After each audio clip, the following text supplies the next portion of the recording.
if you have your Bible, you're already there, Matthew chapter 7. We're actually going to read the closing remarks of what is considered the greatest sermon of all time. This sermon is famously called Sermon on the Mount. If you can imagine Jesus, he was fasting for 40 days, 40 nights, and he comes out of that, and this is his first sermon, which to this day is considered the best sermon of all time. And so chapter 5, chapter 6, and chapter 7 is actually what the Sermon on the Mount is. It's all red letter. There's no black letter in those three chapters. It's all red letter. And if you're like me, sometimes I don't know what to read, so I just go wherever there's red letters, and I just read the red letters, skip the black one, and just do red. In case you're wondering what red letters are words that Jesus said. So if you get a Bible that gets red letters, kind of nice. You kind of know what Jesus said and what he didn't say. And so I was reading the end of chapter 7 is the conclusion of the greatest sermon of all time. So let's read that together in verse 24. Therefore, whoever hears these sayings of mine and does them, I will liken him to a wise man who built his house on the rock. And the rain descended, the floods came, and the wind blew and beat on that house. And it did not fall, for it was founded on the rock. But everyone who hears these sayings of mine and does not do them will be like a foolish man who built his house on the sand. And the rain descended, the floods came, and the wind blew and beat on that house, and it fell, and great was its fall. And so it was when Jesus had ended these sayings that the people were astonished at his teaching, for he taught them as one having authority and not as the scribes. So these are the closing remarks of the greatest sermon of all time. And Jesus uses this incredible illustration. I love the imagery. I'm a pictures guy.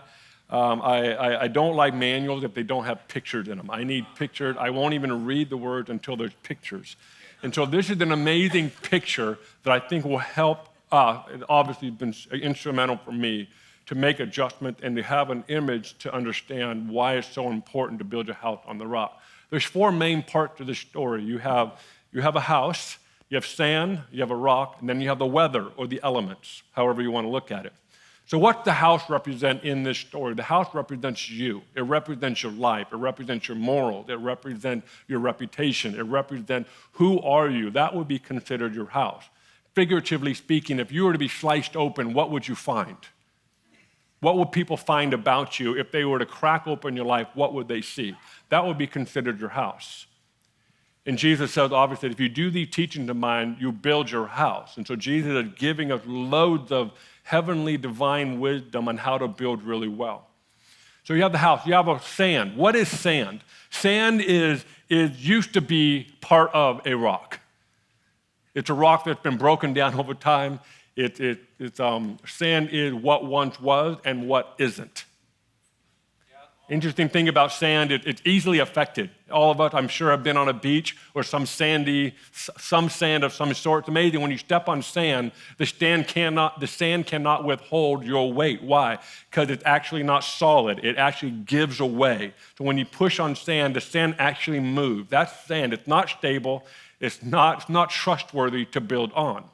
Then you have the rock. The rock in this story in this context, represents the teachings of Jesus, which I would take the liberty to say represent Jesus himself. How many know that Jesus didn't just teach something? He is the message. He just came up with words to describe who he is. So that's why that's why they said, who is this guy? He teaches with authority, not as a scribe, but because he was actually taking a chunk off of him and saying, this is who Jesus is. So the rock would be essentially the teaching and Jesus himself. And the rock is unshakable. It can't be moved. It's solid. It's trustworthy. It's stable.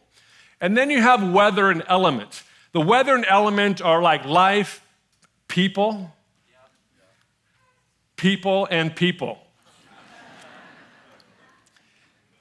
I love how we can talk about the fruits of the Spirit, the Sermon on the Mount, which alone is incredible. I mean, the first 10 verses of this sermon in chapter 5, if we just focused on those 10 verses, it'd be amazing what we could actually do in life, to be honest with you.